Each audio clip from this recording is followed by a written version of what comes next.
कुंभमेळा बनावट work order प्रकरण. कुंभमेळ्याच्या नावाने बनावट वर्क ऑर्डर तयार करून कोट्यवधी रुपयांची फसवणूक केल्याच्या प्रकरणात पोलिसांचा तपास सुरू आहे. या प्रकरणात कुठेही शासकीय निधीचा अपहार झालेला नसल्याचं पोलीस उपायुक्त किशोर काळे यांनी स्पष्ट केलं. आतापर्यंत बनावट वर्क ऑर्डरचे 5 गुन्हे दाखल झाले असून तब्बल 3,80,00,000 रुपयांची फसवणूक झाल्याचं समोर आलंय.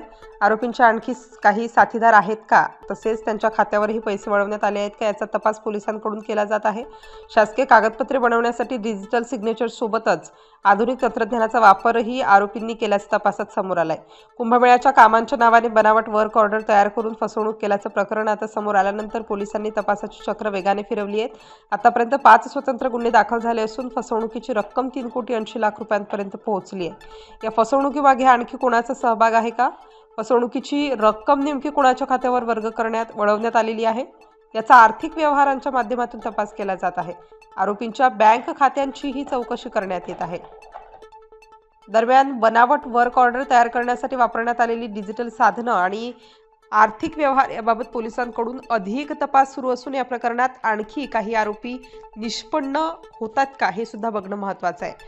पोलीस स्टेशनमध्ये जो आपला आगामी कुंभमेळा आहे, सिंहस्थ कुंभमेळा, त्याच्या अनुषंगानं बनावट टेंडर्स किंवा वर्क ऑर्डर देऊन त्याच्यामध्ये काही अपहार करण्याचं किंवा काही व्यक्तींची फसवणूक करण्याचे काही गुन्हे यापूर्वी दाखल करण्यात आलेले होते. तर सदर प्रकरणात मी क्लॅरिफाय करू इच्छितो की आत्तापर्यंत अशा प्रकारचे एकूण 5 गुन्हे त्या ठिकाणी दाखल झालेले आहेत. त्यामध्ये वेगवेगळी फिर्यादी आहेत आणि त्या फिर्यादींना फसवून, म्हणजे मोडस ऑपरेंडी याच्यामध्ये सगळीकडे सेम आहे की आम्हाला सिंहस्थ कुंभमेळ्याचं टेंडर मिळालेलं आहे किंवा वर्क ऑर्डर आमच्याकडे आहे असे दाखवून ते बनावट त्याची फोर्जरी करून त्या ठिकाणी काही डॉक्युमेंट्स तयार करण्यात आले आणि त्याच्या आधारावर ते संबंधित व्यक्तीकडून काही रक्कम, काही रोख स्वरूपात आणि काही बँक अकाउंट्समध्ये अशा पद्धतीने त्या ठिकाणी रक्कम घेण्यात आलेली आहे. एकूण 5 गुन्हे आहेत, ज्याचे साधारणपणे आपल्याकडे CR नंबर आपण बघितलं तर 481/26 पासून तर 496/26 म्हणजे अशा पद्धतीचे 5ही गुन्ह्यांचा तपास आमचे नाशिक रोड पोलीस करत आहेत. आणि आत्तापर्यंत साधारणपणे असं लक्षात आलं की अपहाराची एकूण रक्कम जी आहे ती साधारणपणे 3,80,00,000 आसपास ती रक्कम ह्या सगळ्या 5ही गुन्ह्यांमधली मिळून मी सांगतोय ती आहे. आता याच्या संदर्भानं मग पुढे येणाऱ्या तपासामध्ये ज्या बँक अकाउंटचा वापर झाला असेल ते बँक अकाउंट फ्रीज करणं असेल किंवा संबंधितांकडून ती रक्कम आरोपींकडून रिकवर करणं असेल, अशा संदर्भातल्या सगळ्या ज्या कायदेशीर कारवाया आहेत त्या कायदेशीर कारवाया आमच्या नाशिक पोलिसांकडून त्या ठिकाणी सुरू आहेत आणि याच्यात निश्चितपणे येणाऱ्या कालावधीमध्ये जी काय आहे ती कडक कायदेशीर कारवाई त्या ठिकाणी केली जाते.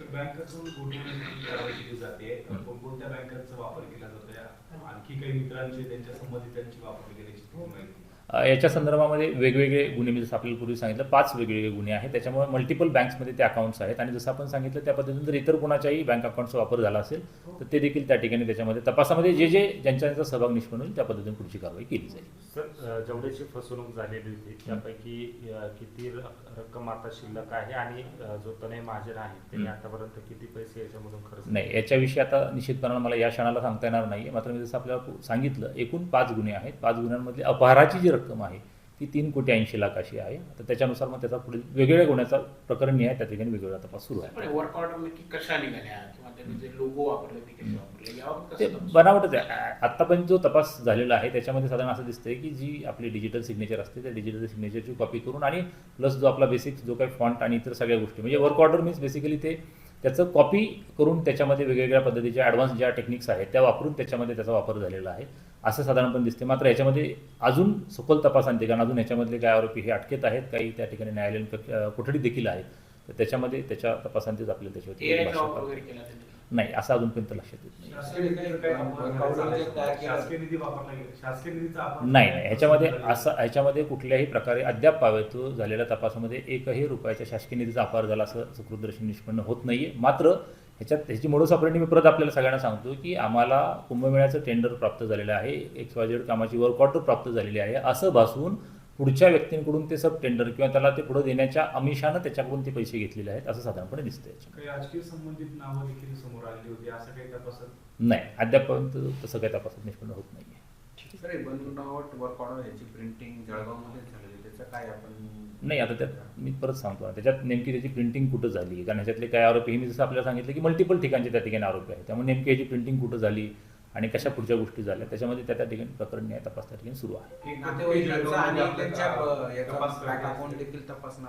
कोणाचं नातेवाईक जे आरोपी पकड? निश्चितपणे मी सांगितलं ना तुम्हाला, प्रत्येक गुन्ह्याच्या तपासामध्ये अतिशय सखोल जाऊन त्या बँक अकाउंटच्या लीड्स कुठपर्यंत कशा पद्धतीने आहेत त्याचा प्रत्येक गोष्टीचा अतिशय सखोलपणे आम्ही त्या ठिकाणी तपास करतो. जर त्यांचा सहभाग आढळला तर निश्चितपणे त्यांना देखील आरोपी केलं जाईल. जळगावमध्ये देखील आपला एक पद्धत कधी कधी तपास करताय हं. आतापर्यंत ती काही माहिती आहे?